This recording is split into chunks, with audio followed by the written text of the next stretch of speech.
Doctor भरत दिघे यांचे नूतन व्यवसायात पदार्पण. निसर्गा ॲक्वा शिवनीस मिनरल वॉटर पाणी बॉटल ग्राहकांच्या सेवेत दाखल. संगमनेर तालुक्यातील तळेगावचे बिरोबा हॉस्पिटलचे संचालक व निसर्गा बहुउद्देशीय संस्थेचे संस्थापक डॉक्टर भरतजी दिघे व राजश्री दिघे यांच्या परिवाराने नूतन निसर्गा ॲक्वा प्लांट सुरू केला असून शिवनीस मिनरल वॉटर या नावानं पाणी बॉटलच्या व्यवसायात पदार्पण केलं आहे. निसर्गा ॲक्वाच्या प्लांट व शिवनीस मिनरल वॉटर पाणी बॉटल युनिटचा पूजन सोहळा नुकताच घरगुती पद्धतीने संपन्न करण्यात आला आहे. शिवनीस मिनरल वॉटर पाणी बॉटलची टेस्ट देखील अतिशय उत्तम आणि मनाला हव्याविषयी वाटणारे आहे. लवकरच शिवनीस पाणी बॉटल बाजारात दाखल होऊन मोठ्या प्रमाणात प्रतिसाद मिळणार आहे.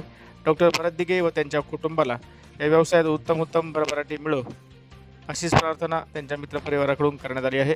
डॉक्टर भरत दिघे व परिवाराने नूतन व्यवसायात पदार्पण केल्याने त्यांचं सर्व स्तरातून अभिनंदन व कौतुक होत आहे व त्यांना पुढील वाटचालीसाठी शुभेच्छा दिल्या जात आहे.